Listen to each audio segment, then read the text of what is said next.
Welcome to the Alain Elkann interviews, an unprecedented window into the minds of some of the most well-known and respected figures of the last 25 years. Brent Hoberman is a very successful philanthropist, businessman, advisor, and we will come to his different tasks and facets during the interview. So the first question is, Brent, you went to Eton and Oxford, but you were born in South Africa, and you say that your mentors were your grandfather, who starting from one shop became the owner of a chain of clothing stores, 600, I think, around South Africa. And your father, was your father the son of your grandfather? And did he continue the business? And why you say that they were your mentors? What did they taught you? Great. Thank you for having me. So, yeah, my father was the son of a South African lawyer, actually. So that was my mother's father, who was founded Truworths, which was that chain. So he took over one shop from his uncle and then turned it into 650 across Africa, and actually including a small chain in the UK as well. So to get to the question, why were they mentors? I guess for my grandfather, it was seeing somebody who loved what he did so much every day. So partly, I think, just being his own boss, partly that point of building something from nothing, partly having a team he enjoyed working with. I was relatively young when he died, 15 or 16 probably, but I could still notice even at that young age that every day he loved and was passionate about what he did. And our family was full of histories of amazing things that he'd done. And he'd managed to be successful in business without, some people succeed by sort of making lots of enemies and being super aggressive, and particularly back then, but he hadn't. He was sort of very well respected in South Africa. My father left South Africa early on, actually advised by that same grandfather that South Africa didn't have much future, and then eventually worked in putting pension fund money, which sounds very dry, but into venture capital funds. So your father? My father. So that was what he did in the States, in New York.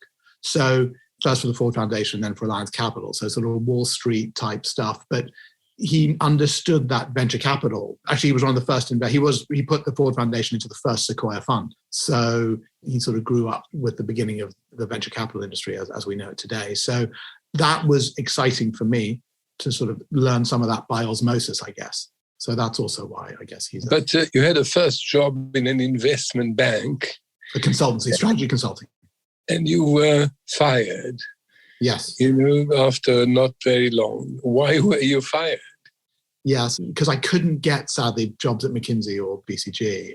So I went straight out of Oxford to another company that had a great ad, sort of, are you the best of the best? It's quite, good line, makes you think you're still going somewhere where there are going to be lots of other smart people. Mars & Co. was a strategy consultancy. And basically, I was trying to launch a business while I was there. And the culture was one of, I'm afraid I've said this publicly, they won't love me for it, but it was one of fear and not trust, at least then. And then the second thing is I wanted to put, definitely not the best idea I've ever had, but I wanted to launch a business which was putting magazines into taxi cabs. And if you did that, you would have a magazine with one of the top 10 circulations in the UK. You gave a free magazine away. So I told my boss I had this silly idea, and I needed to get it done. I needed to meet the public carriage office, who are the people who regulate taxi cabs. So I told my boss, look, I've got this meeting in a month's time at 8 a.m. I'm just going to do it in case it works out. And they say yes, then I might have a real shot at this. And my boss, I was so junior then, and they were a very hierarchical organization, that I never actually had client meetings. But he deliberately, I still think, organized a client meeting with Elf, the big oil company, at that time and said, sorry, you got to go to this. And I actually said, sorry, no, I warned you, I owe it to myself to at least try. He and I already were not on the best terms. And basically, I got fired for being a bit of a prima donna. But then very luckily, it was the days of voicemail, really. And then as I came out of that meeting, literally when I was fired, there was a voicemail from Spectrum Strategy Consultants offering me a job. So I ended up just starting the next week at a wonderful strategy consultancy that was a media and telecoms consultancy firm, where I was basically paid to learn about the internet in 1996. You said that your grandfather taught you or mentored you in one specific concept. I mean, you had this lesson which you need passion to be able to succeed in what you do. But is that enough?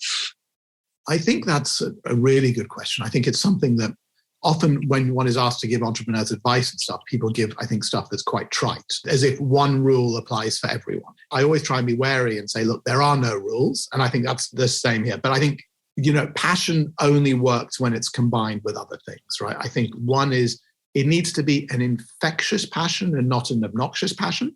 And by that, I mean infectious passion is one where you can get other people excited about your vision. So the passion that I look out for in entrepreneurs that we back is where it means that they are going to attract and retain amazing talent. So I think that's the first thing. The next thing is obviously there's a why now and a why me when you're backing an entrepreneur, right? It's why now for that idea, and then it's why them and that team or that person. So that person, it's not just if you see somebody who's just got some crazy unbridled passion. It's also, are they also a great fit for what they are going to build? And do they understand their own limitations? And, even if they're not maybe intellectually smart, are they savvy smart?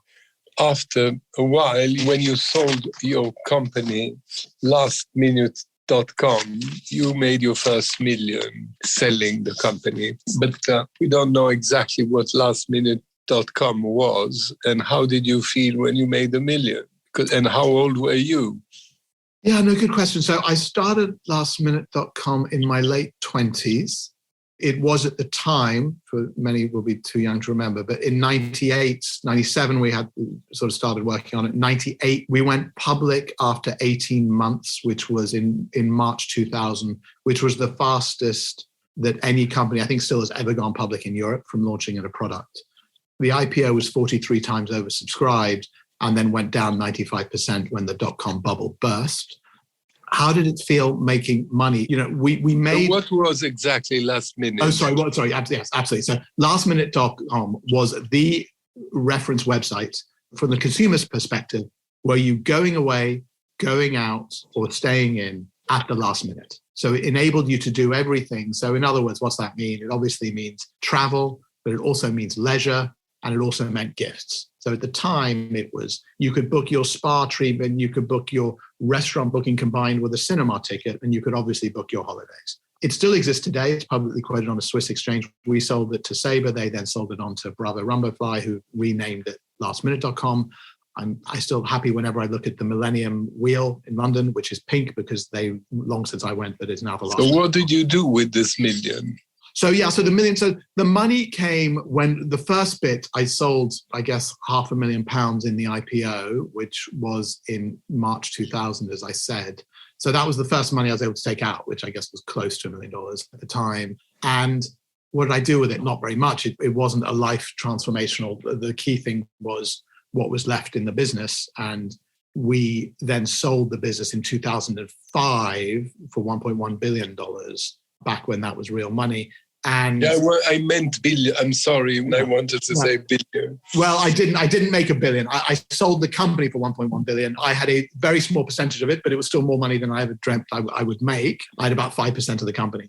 But so I was in my mid-30s then. I guess the key intrinsic part of the question is money was never the objective. And people often, I know you understand this, but I think a lot of people don't. They think that most entrepreneurs go into entrepreneurship to make money.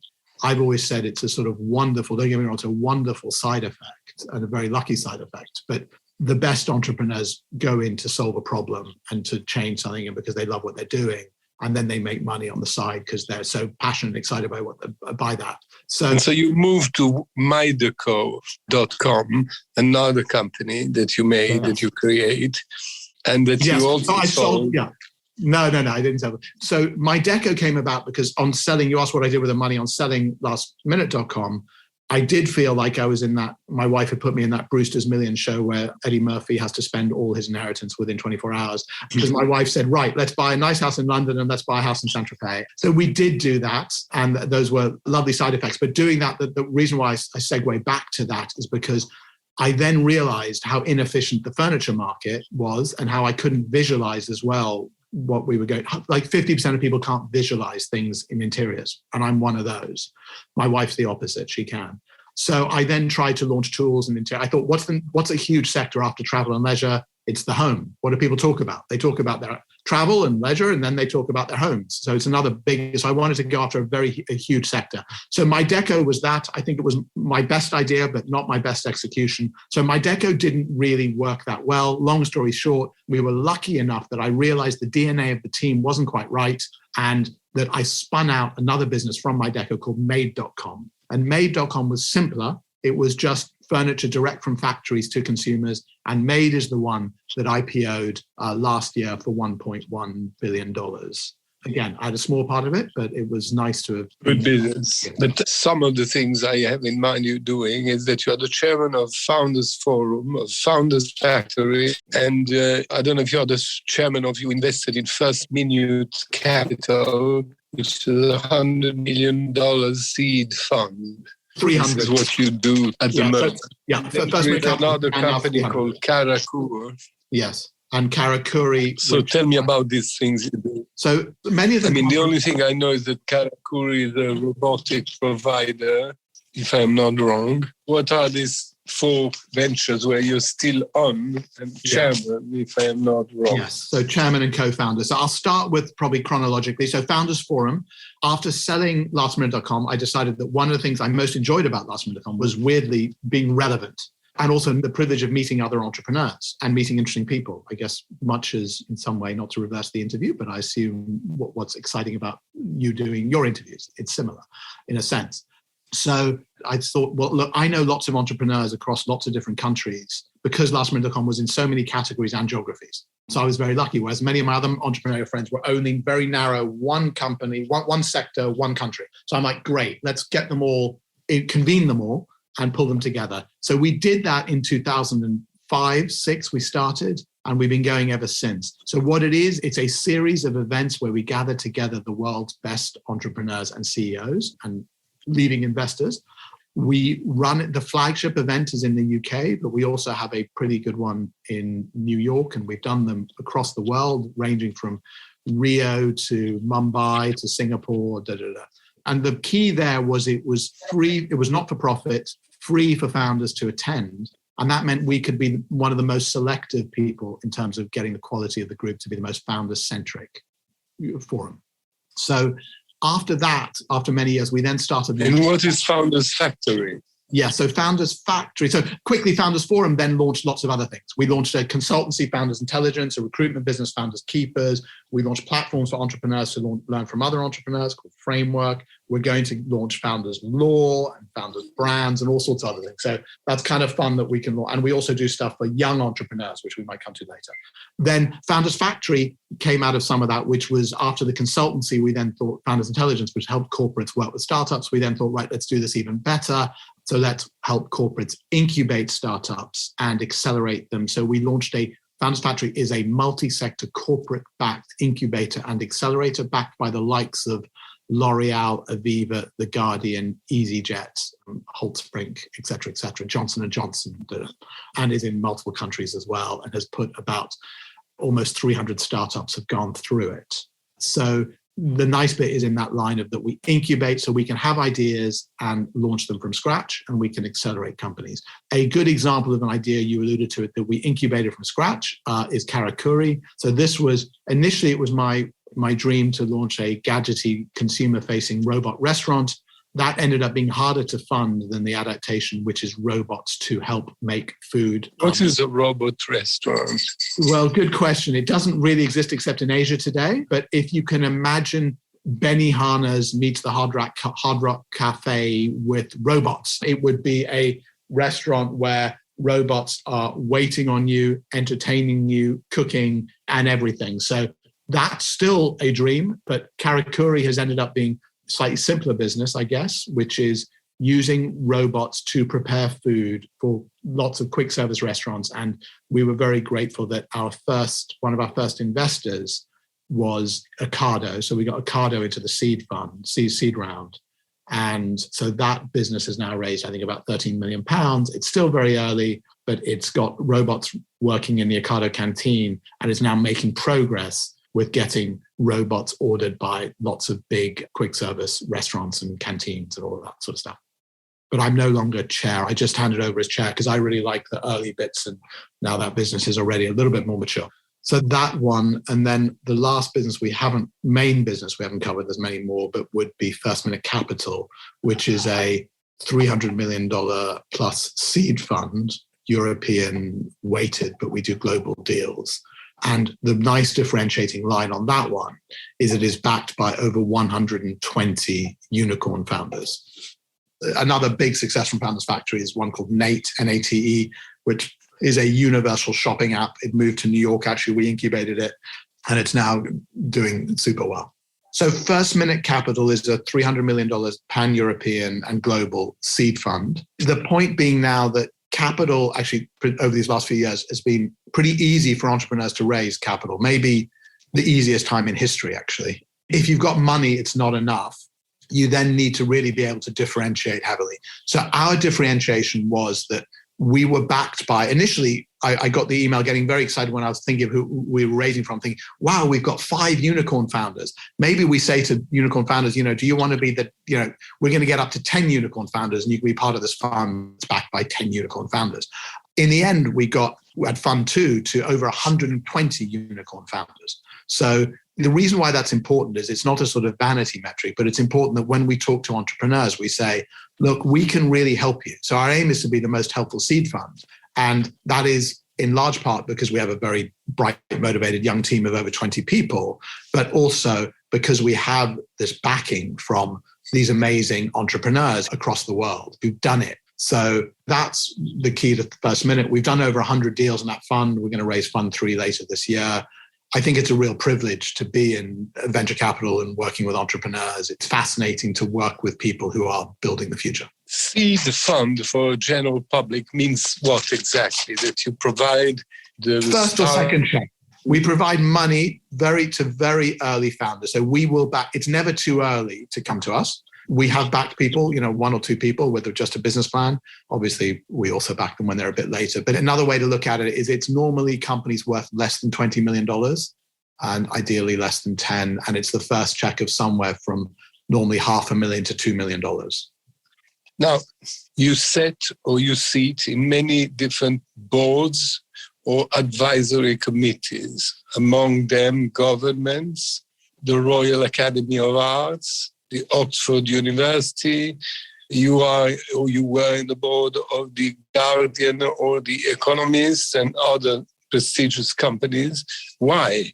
And how much of your time is devoted to this kind of advisory that you had, and some you left and others you came into more recently? It's a good question. I think part of the answer is where can one have impact, right? So I think impact is rewarding for many. Leverage your time and have impact. So that can sometimes be done effectively with boards. I am learning, I think it's done less effectively when in some of the boards where I've been very small shareholder, if any shareholding. And if they're public companies, there's a lot of governance and too little time, I think, is spent on strategy and too much on governance. And the real conversations seem to happen outside of board meetings. So I am no longer on any public company boards. And it's also playing to your strengths. I think my strengths are not, governance is a wonderful thing for the right people. I'm not particularly good at it or interested in it. I'm really interested in fast growth ideas, people that implement them quickly, people that sort of break boundaries. So that's often not bigger company boards. Sometimes it's advisory boards, to your point. I think advisory boards can be used more effectively in that way. And then why advise? So some of the government stuff I've done, I have been on various government advisory boards for like 3 or 4 prime ministers in the UK. Obviously, it's a privilege to have that sort of access. And I think because I am working so much with entrepreneurs at the cutting edge, and I've been doing it for a long time, I think I am able to bring a perspective. So I think the point is, it's no point advising if you feel useless. But if you feel useful and you feel that there is some impact in that advice, then it can be very rewarding and a good way to leverage your time. So that's why I still do and enjoy many of those. There are 3 main fields which are not business. One is media. It's half business. The Economist and the Guardian, but also you are in the board of university. You have been in Oxford Imperial College and also the Royal Academy of Arts. Is this kind of a charity? Is a kind of because you are interested in art or in education or in medias? I mean, what's the fil rouge of this thing? Sometimes it's people. So art is more, I can be helpful by introducing them to companies and people that are interested in the arts and can help leverage. Education, I think, is a bit more, as you say, of a fil rouge. I think skills and the fact that, certainly when I was leaving university, entrepreneurship was not something that was thought of as a career. One of my things I'm proud of is I entered the first ever Oxford University entrepreneurship competition. So there weren't any before I entered that one way back then. So I think changing education based on all the things that we know about and the fact that, computers are very good at doing lots of things and people are better at doing other things and making sure that we're educating people to do the right things is interesting. And I think I do look at entrepreneurship in a sort of philanthropic way, in that the more people that are able to get hope, become entrepreneurs, make an impact, I think that'll have broader benefits to society. So I think a theme. So when people ask me things that leverage that thread, that gets very interesting. And then I think that at Founders Forum, we're going to launch more and more things within that area of young entrepreneurs. We've done some things like Founders of the Future, the Oxford Foundry, as you mentioned. I've been on the board of Eton College and I was on the board of the University of Arts London as well. So there is something, I think, super interesting. What do you think about sanctions to Russia? I think the unintended consequences are really hard to think through, and I think more people should help us understand it. But my gut reaction is, my immediate reaction would have been almost like sort of some of those responses to COVID would have been more brutal, quicker. I would have liked to see the scenarios for, yes, I understand Germany and Italy will go through a lot of pain if we cut off all Russian oil and gas, whatever.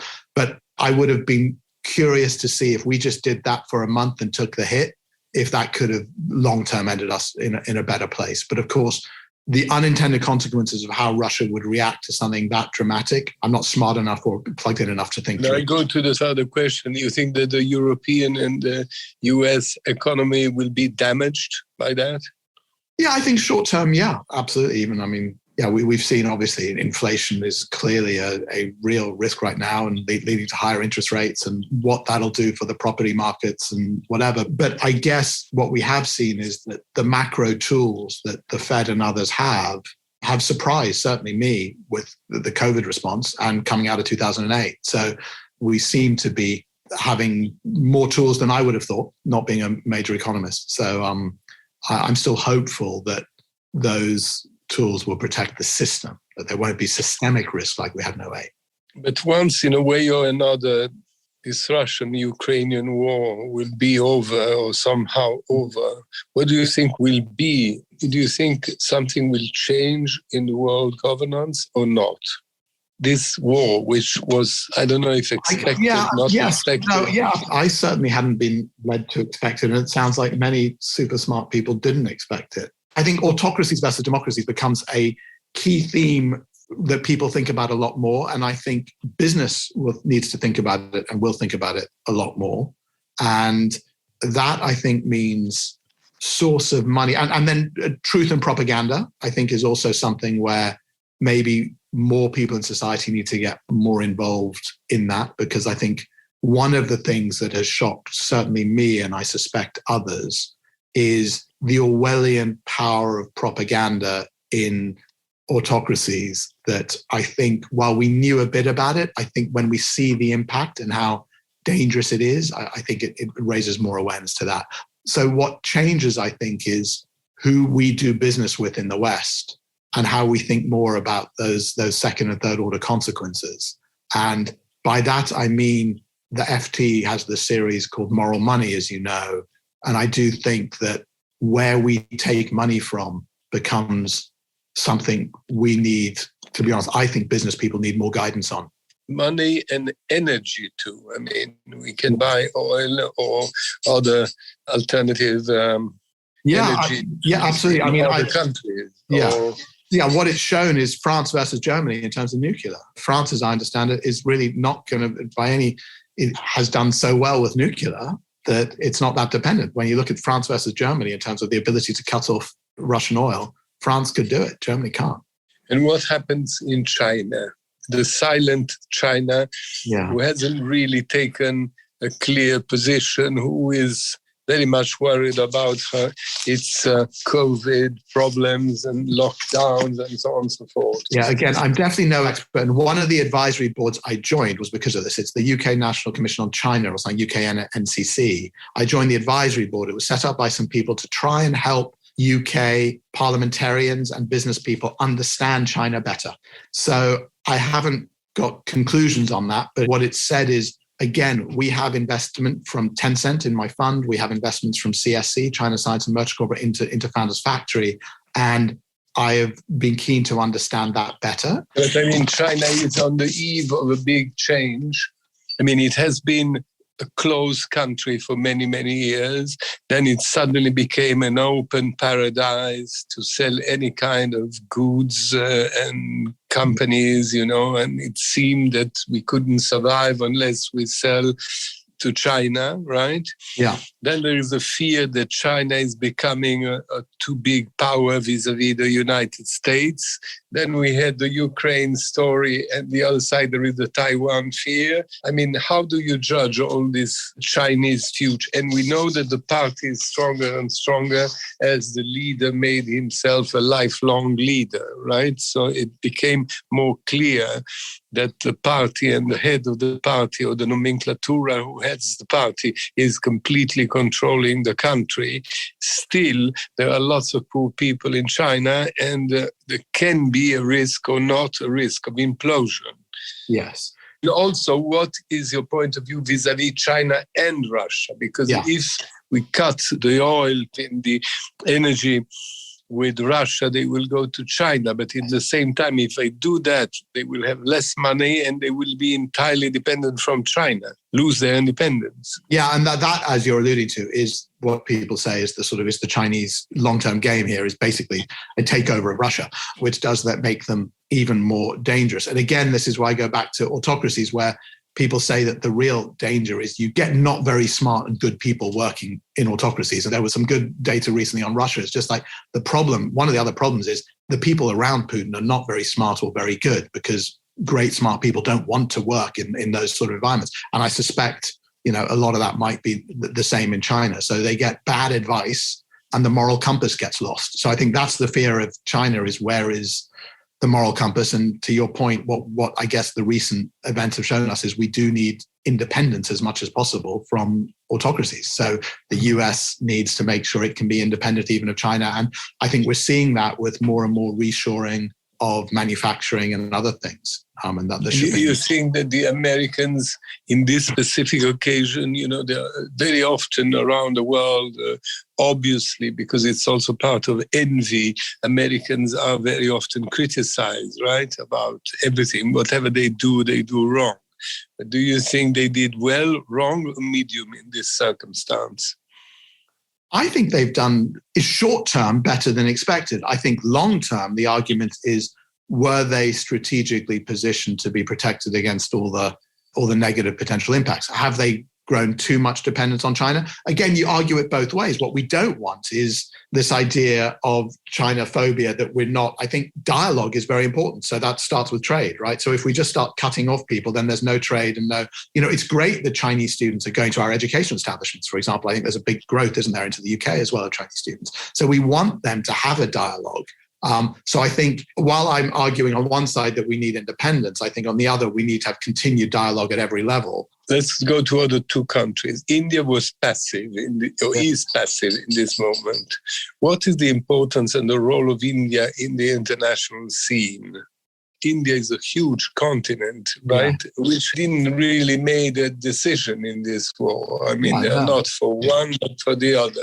People say partly because India's military supply chain was too dependent. This is our Prime Minister's argument last few days, is saying India has been buying almost all its military equipment from Russia, so it feels like it can't criticize Russia. I think is partly what some of the argument is. Again, that when you get these countries have these selfish dependencies, they then lose their ability to have a moral compass. Do you think they're going to change their mind? Because Biden has tried to. And look, it's some of the geopolitics beyond my kin. I gather some of it's to do with Kashmir and all of that, right? They have their own battles to fight.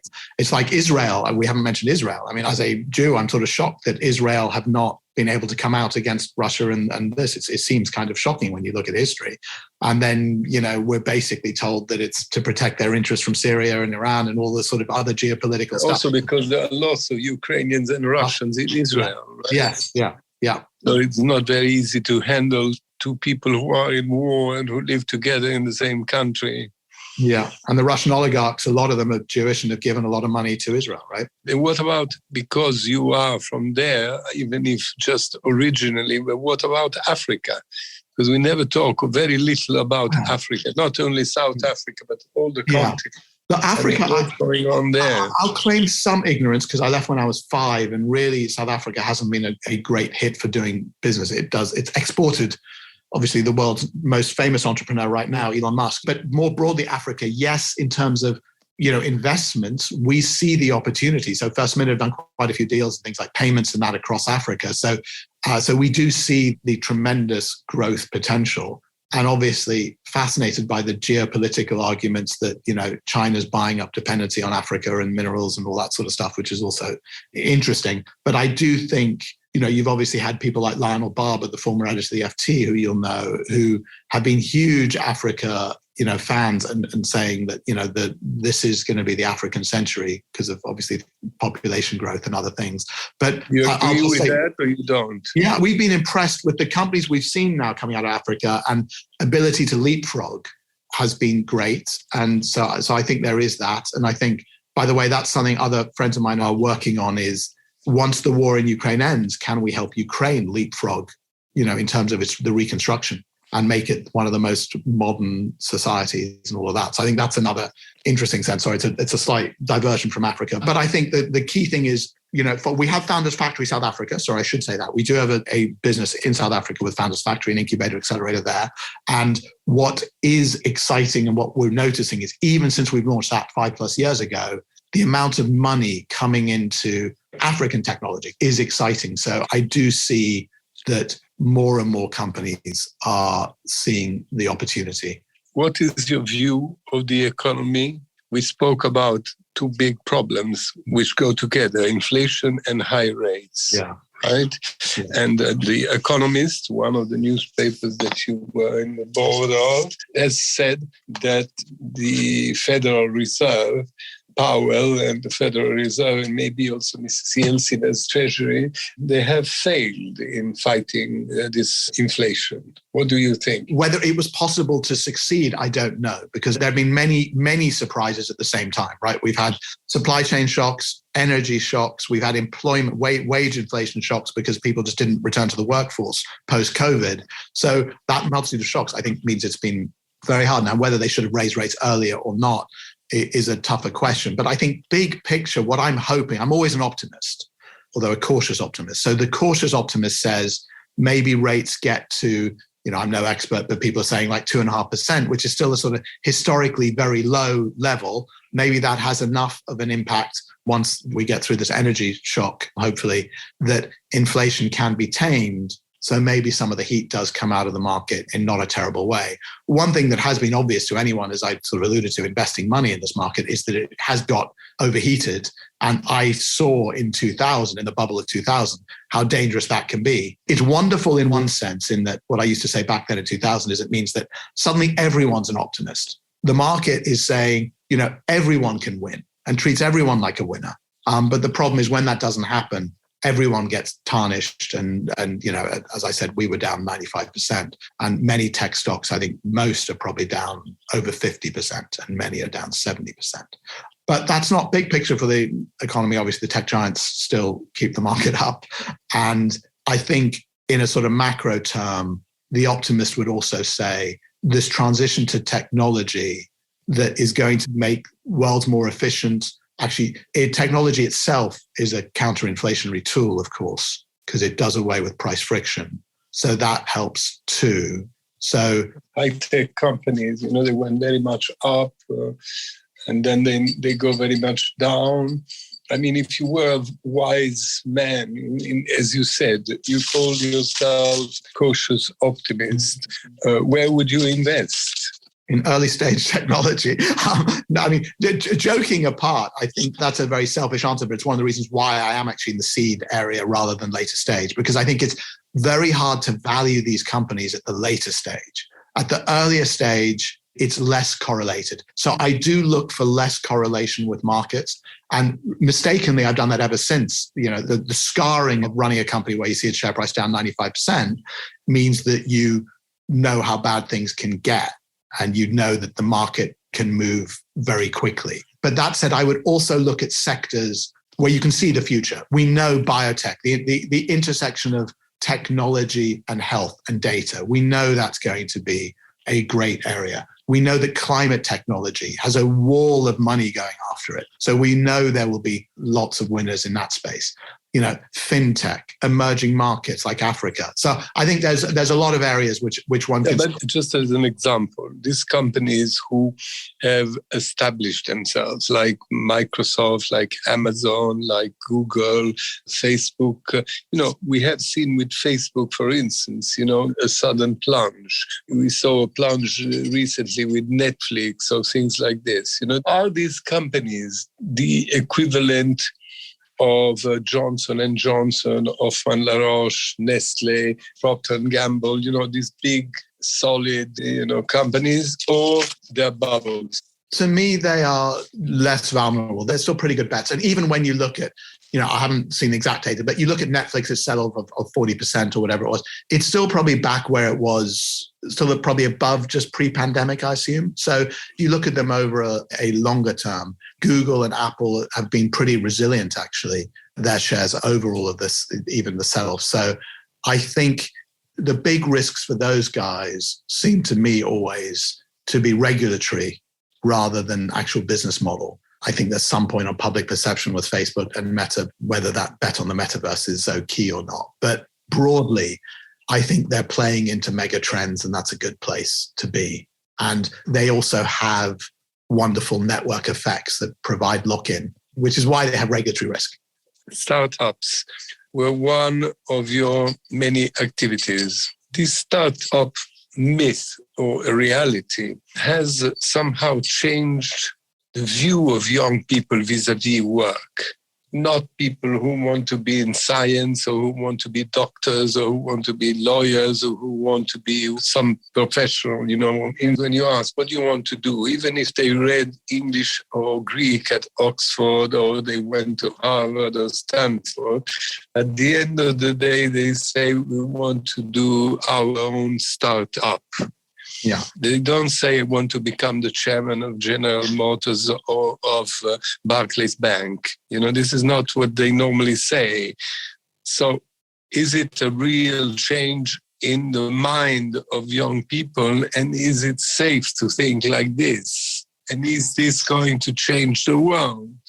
Once upon a time, they would say to you, listen, you are going to be a civil, you study well, you went to Eton, Oxford, you will be a civil servant for some time in a great position, and then you will be the chairman of a big bank or the chairman of a big company or something like that. Nowadays, that's not what people want. They want to become rich, easy and quickly. Yeah, I think that there's absolutely a point in your final point on sort of unrealistic expectations. I think there is some of that. And I think there is something about the startup world there that everybody, you know, too many people might think it's too easy. But going back to the broader question, I think what's happened is that people want to leverage their time and impact more, quicker, faster. And that's, I think, a good thing. And I think startups are a great way to do that. And also to learn quicker. I do think you learn by doing and you get more breadth at smaller companies than being siloed earlier on. So I do argue those are some of the benefits for startups. The downside is, I used to say that when I was running Lastminutecom when I was much younger and CEO, that was, you are a prisoner of your business. And people don't realize that if you're going to do it really well, I couldn't at least see a way of doing it well without having my brain consumed at all times by my startup. So that is good for some people and not for others. It also means, I guess we're in a world where people talk about mental health much more. And I can sort of understand some of that in the startup world, that there have been some tragedies. And that is because people's own personal brand becomes defined by their company. So almost too much of your life is your company. When things go great, that's a wonderful thing. And when they don't, it's a dangerous thing. So I think there is a level of obsessiveness that if you are going to be the founder of your own startup, that some people will thrive at and some people will suffer at. So I'm not one of these people who goes out to say everyone should do a startup. I think more people should do startups and more people can work for startups, and they might not be the one who is the actual founder. And I think smaller units, as I said, I think the upside of startups is that you are talking about working in smaller units where people have more autonomy younger, more responsibility younger. Therefore, their careers, I think, can move faster, which is rewarding. But that said, there are unrealistic expectations by too many people who think it's too easy. But I want to ask you something, because you have the experience of being an entrepreneur, right? I mean, you are yourself an entrepreneur and you are son and grandson of entrepreneurs. Now, what is the difference, or is there a difference of talent in being an entrepreneur or becoming a very important manager? I mean, the man who is the head of the JP Morgan Bank or the woman who's the head of General Motors. I think there are two words that spring to mind for me, sort of in the word cloud of thought there. It would be risk and politics. Great entrepreneurs have to be sort of mavericks that will take risks and will also see the future in a way that other people don't see it. So I guess going back, Elon and Tesla or Elon and SpaceX would be good examples where other people don't think it's possible. So it's that Nelson Mandela quote, it always seems impossible until it's done. And I think entrepreneurs are also much bigger optimists than a good manager. So I think the point is people who, and then much worse politicians. So I think the other point is to succeed in a corporate environment, you have to work like a politician in terms of building consensus. And that's a very different skill to an entrepreneur who has to be very decisive based on minimal data, but high conviction and just say, let's do this. So I think they are different people who succeed. And management, many entrepreneurs, I think they're great leaders, but they're not great managers. They can find somebody, their COO or someone who will be a great manager, because it's still very important for companies to be managed well and for employees to understand that. But I really doubt that, many of the great entrepreneurs we can think of are great managers. And how much an entrepreneur trusts a manager? You find a manager is like a general, right? I mean, you are a king, you're president, and you find a general to conquer the field in the battle. And of course, it depends on the general, if you win or you lose. Yeah, I mean, I guess the big debate, which I probably lean too much on one side, is what is the super hard, rare skill to find? Is it the general or is it the person with the ideas and the vision? And I think I'm going to be slightly controversial. I think good generals are incredibly important, but I think they are more fungible, more tradable than that top leader, which is why I think many of the world's best companies today are still run by those initial early founders who have that initial vision and passion. And also, I think what's so rare is to find somebody who can zig and zag, but has that long-term vision. So a lot is about long-term versus short-term. So great foundational entrepreneurs will go to a long-term target, whereas operational people are more short-term and therefore probably easier to find. But nonetheless, of course, great generals are incredibly valuable. It's also a tendency. Many years ago, I interviewed a man who was, at that time, the manager. He was the most important shareholder of the company, Gervais Danone. Make yogurts. Yeah. You heard about that. Of course, we right? know that. His brother, who was also Monsieur Ribot, was the chairman of Schlumberger. And he told me, my father and the third brother was a photographer. And he said, I wasn't a good student. My brother was a very good student and an engineer. And so he said, I don't want you to be in a challenge, the two boys, so stop studying and go and work. And he became Gervais Danone. And the other one made a great career as a top manager of Schlumberger. And the other one was a good photographer. So it's probably also a question of talent, of different talents. If you have to encourage a young person, what are the criteria? Let's say I finished school and I did well and I have my diploma or my PhD or whatever and come to you and say, what should I do? Yeah, I think the first question I try and work with them on is sort of, what is it you love doing? And then it goes back to the start of what we've been talking about. It's that, where do you have passion? And the key underneath that is, I guess for me, work has never felt like work. So I'm very spoilt in that regard. I don't feel I'm going to work. I feel I'm going to do something interesting every day because I love it, which is why I believe, maybe very unfashionably, less in work-life balance, right? Because I think that if you love your work, you need less of that. So when I'm talking to young people, I'll say, find out what it is you're super passionate about, but then also find out where you've got competitive advantage. What is it that you can be better than other people at? You're partly going to be better at because you love it more.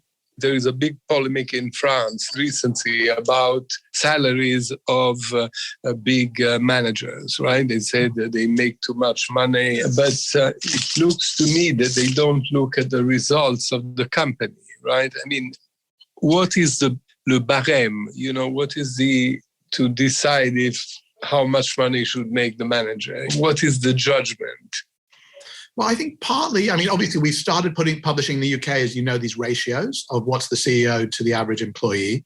I think it's interesting, but I think it's also more interesting to me is we're in a globally competitive market, and obviously US CEOs are not judged like that in the same way. They may make what is sort of crazy numbers for betting on other people's money. I get it. But in a sense, if they are critical, then everybody does win. And that country wins more. And I think there is a little bit more debate, which I think is healthy in the UK, saying there is a problem. Sorry, I'm not talking about France here because I know the UK better, but saying by putting too much pressure and public criticism of CEOs who are super well paid, we are encouraging the best talent, quite honestly, to go to America. That is not good for the success of companies here. So I think it's a politically cheap shot, an easy argument to make politically that you must pay them less.